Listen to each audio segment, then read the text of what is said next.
Budget పద్మనాభంలా ఉంది పరిస్థితి. ఈ మాటనది ఎవరో కాదు, సీఎం రేవంత్ రెడ్డి. మరి అలాంటి పద్మ వ్యూహం నుండి ఎలా బయటపడతారు? సర్కార్ దగ్గరున్న యాక్షన్ ప్లాన్ ఏంటి? రాష్ట్రాన్ని ఎలా గాడిన పెడతారు? ఎప్పటిలోగా కుదురుకుంటారని భావిస్తున్నారు? Let's watch.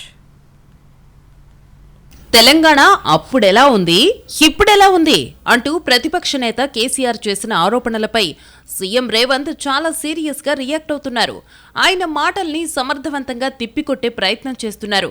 ప్రజలకు కూడా క్లారిటీ ఇవ్వాలనే ఉద్దేశంతో గత సర్కారు ఏ విభాగాల్లో ఏ శాఖల్లో ఎంతెంత అప్పు చేసిందో, ఎంతెంత బాకీలున్నాయో చెప్పుకొచ్చారు.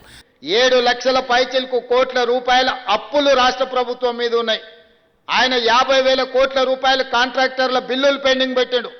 బొగ్గు సరఫరా చేసిన సింగరేణికి 20,000 కోట్ల రూపాయలు పెండింగ్ పెట్టాడు. అదేవిధంగా వ్యవసాయానికి ఉచిత విద్యుత్తు అందించిన విద్యుత్తు శాఖకు దాదాపుగా 25-30,000 కోట్ల రూపాయలు పెండింగ్ పెట్టాడు. ఇట్లా ఇంకొక 1,29,000 కోట్ల రూపాయలు వివిధ సంస్థలకు బకాయిలు పెట్టిండు. అయినా సరే ఏ సంక్షేమ పథకాన్ని ఆపలేదని సీఎం క్లారిటీ ఇస్తున్నారు. నెలవారీ ఆదాయంలో అప్పులకు కిస్తీలు పోను, జీతభత్యాలు, పింఛన్లు టంచన్గా ఇస్తున్నామన్నారు.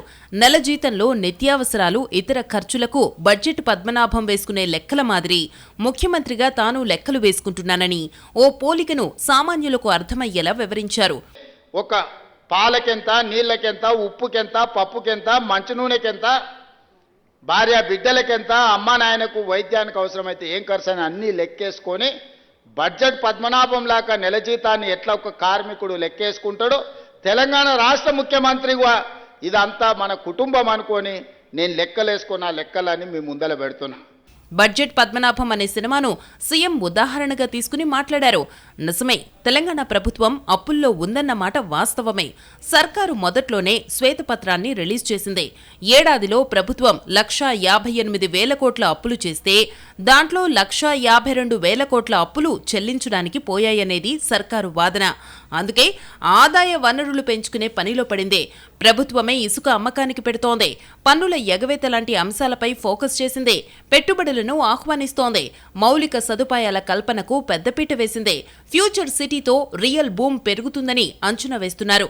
ఇప్పటికే సన్నబియ్యం, ఇందిరమ్మ ఇళ్లు, రైతులకు బోనస్, ఇంటిగ్రేటెడ్ స్కూల్స్, ఉద్యోగ కల్పన లాంటి అంశాలు సక్సెస్ స్టాక్ ని తెచ్చుకున్నాయి.